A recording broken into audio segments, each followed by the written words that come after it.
ਬੰਦੀ ਸਿੱਖਾਂ ਦੀ ਰਿਹਾਈ ਦਾ ਮੁੱਦਾ ਉਸ ਵੇਲੇ ਚੱਲ ਹੀ ਰਿਹਾ ਸੀ। ਉਸ ਦੇ ਲਈ ਫਤਿਹਗੜ੍ਹ ਸਾਹਿਬ ਤੋਂ ਗਵਰਨਰ ਹਾਊਸ ਚੰਡੀਗੜ੍ਹ ਤੱਕ ਮਾਰਚ ਵੀ ਹੋਇਆ, ਪਰ ਜਦੋਂ ਭਗਵੰਤ ਮਾਨ ਨੂੰ ਚੀਫ ਮਿਨਿਸਟਰੀਅਲ ਫੇਸ ਆਮ ਆਦਮੀ ਪਾਰਟੀ ਵੱਲੋਂ ਐਲਾਨਿਆ ਗਿਆ ਤੇ ਫਿਰ ਉਸ ਨੂੰ ਸਿੱਧਾ ਚੈਲੰਜ ਕੀਤਾ ਗਿਆ ਉਸੇ ਹੀ ਪ੍ਰੈਸ ਕਾਨਫਰੰਸ ਤੋਂ ਨਿਕਲਦਿਆਂ, ਔਰ ਫਿਰ ਕੇਜਰੀਵਾਲ ਨੂੰ ਵੀ ਉਸ ਦਾ ਜਵਾਬ ਦੇਣਾ ਪਿਆ।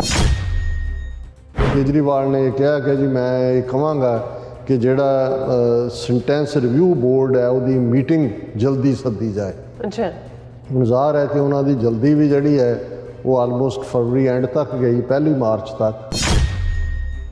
ਇਹ ਐਕਸਪੈਕਟੇਸ਼ਨ ਸੀ ਕਿ ਭਾਈ ਜੇ ਹੁਣ ਰਿਵਿਊ ਬੋਰਡ ਦਾ ਚੋਣਾਂ ਹੋ ਗਈਆਂ ਹੁਣ ਤਾਂ ਉਹਦਾ ਕੋਈ ਪ੍ਰਭਾਵ ਨਹੀਂ ਪੈਣਾ। ਔਰ ਕੱਲ੍ਹ ਜਿਹੜੀ ਮੀਟਿੰਗ ਰਿਵਿਊ ਬੋਰਡ ਦੀ ਹੋਈ ਕਿ ਵੀ ਪ੍ਰੋਫੈਸਰ ਭੁੱਲਰ ਦੇ ਕੇਸ ਨੂੰ ਅਗਲੀ ਮੀਟਿੰਗ ਤੱਕ ਜਿਹੜਾ ਹੈ ਉਹ ਅੱਗੇ ਪਾ ਦੇਣ, ਯਾਨੀ ਡੈਫਰ, ਮਤਲਬ ਇਹ ਹੈ ਕਿ ਇਸ ਨੂੰ ਅੱਜ ਦੀ ਡੇਟ 'ਚ ਨੋ ਮੰਨਿਆ ਜਾਏ। ਇਸ ਗੱਲ ਨੇ ਇੱਕ ਵਾਰ ਫਿਰ ਕੇਜਰੀਵਾਲ ਦਾ ਜਿਹੜਾ ਅਸਲੀ ਰੰਗ ਹੈ ਉਹ ਉਗਾੜ ਦਿੱਤਾ ਹੈ।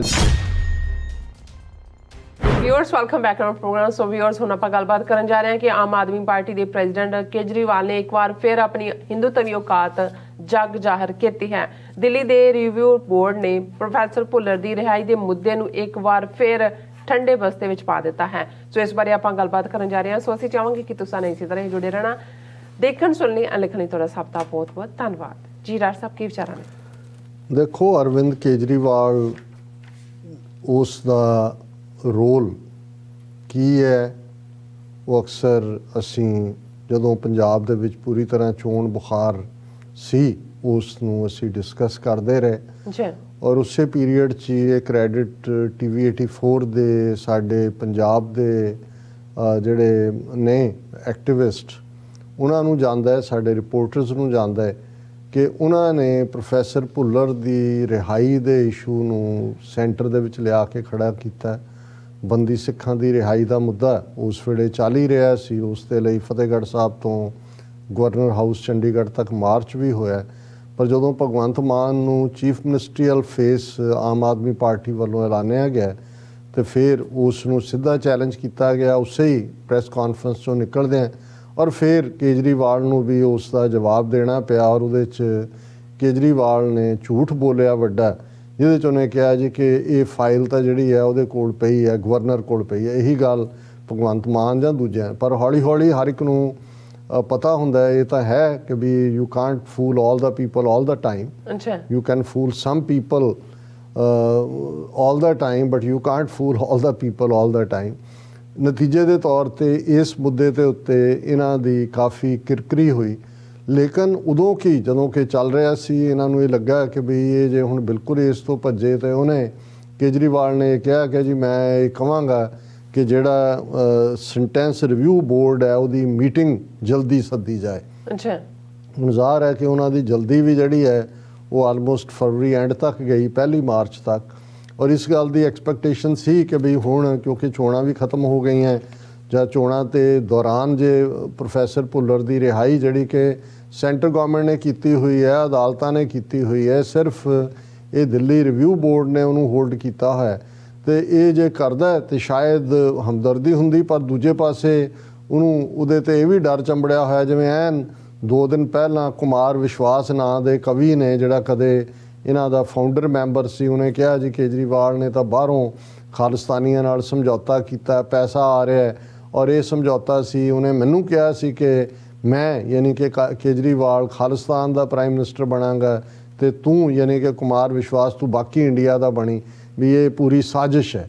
ਸੋ ਇਸ ਸਾਰੇ ਦੇ ਚੱਲਦੇ ਆ ਫਿਰ ਵੀ ਇਹ ਐਕਸਪੈਕਟੇਸ਼ਨ ਸੀ ਕਿ ਭਾਈ ਜੇ ਹੁਣ ਰਿਵਿਊ ਬੋਰਡ ਦਾ ਚੋਣਾਂ ਹੋ ਗਈਆਂ ਹੁਣ ਤਾਂ ਉਹਦਾ ਕੋਈ ਪ੍ਰਭਾਵ ਨਹੀਂ ਪੈਣਾ। ਔਰ ਕੱਲ੍ਹ ਜਿਹੜੀ ਮੀਟਿੰਗ ਰਿਵਿਊ ਬੋਰਡ ਦੀ ਹੋਈ, ਜਿਹੜੀ ਮੀਡੀਆ ਦੇ ਵਿੱਚ ਖਬਰ ਹੈ ਕਿ ਵੀ ਪ੍ਰੋਫੈਸਰ ਭੁੱਲਰ ਦੇ ਕੇਸ ਨੂੰ ਅਗਲੀ ਮੀਟਿੰਗ ਤੱਕ ਜਿਹੜਾ ਹੈ ਉਹ ਅੱਗੇ ਪਾ ਦੇ, ਯਾਨੀ ਡੈਫਰ, ਮਤਲਬ ਇਹ ਹੈ ਕਿ ਇਸ ਨੂੰ ਅੱਜ ਦੀ ਡੇਟ 'ਚ ਨੋ ਮੰਨਿਆ ਜਾਏ। ਅਗਲੀ ਮੀਟਿੰਗ ਕਦੋਂ ਹੋਏਗੀ, ਕੀ ਹੋਏਗੀ?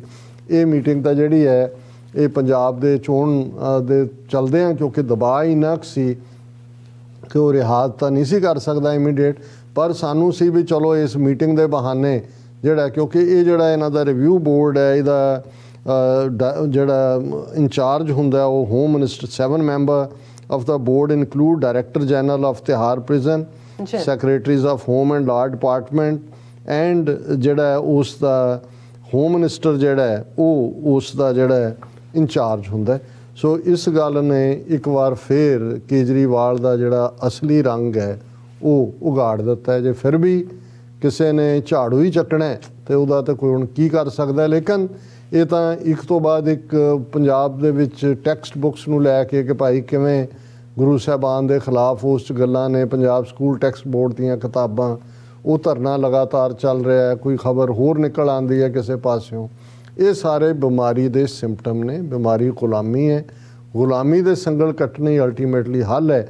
ਔਰ ਮੈਂ ਇਸ ਪੱਖੋਂ ਵੀਰ ਸੁਖਵਿੰਦਰ ਸਿੰਘ ਰਟੌਲ ਜਿਹੜੇ ਬਹੁਤ ਚੰਗੀ ਸ਼ਾਇਰੀ ਕਰਦੇ ਨੇ, ਸਾਡੀ ਅੱਜ ਦੀ ਹਾਲਤ ਉਹਨਾਂ ਨੇ ਬਿਆਨੀ ਹੈ ਤੇ ਉਹਨਾਂ ਨੇ ਕਿਹਾ ਹੈ ਕਿ ਜਿੰਨਾ ਮਰਜ਼ੀ ਤੜਫ ਲੈ, ਜਿੰਨਾ ਮਰਜ਼ੀ ਚੀਖ, ਖਚਰੇ ਹਾਕਮ ਦੇਣਗੇ ਬਸ ਇੱਕ ਹੋਰ ਤਰੀਕ। ਉਹਨਾਂ ਨੇ ਪ੍ਰੋਫੈਸਰ ਭੁੱਲਰ ਦੀ ਇਸ ਰੈਫਰ ਤੋਂ ਬਾਅਦ ਹੀ ਲਿਖਿਆ ਹੈ, ਜਿੰਨਾ ਮਰਜ਼ੀ ਤੜਫ ਲੈ, ਜਿੰਨਾ ਮਰਜ਼ੀ ਚੀਕ, ਖਚਰੇ ਹਾਕਮ ਦੇਣਗੇ ਬਸ ਇੱਕ ਹੋਰ ਤਰੀਕ।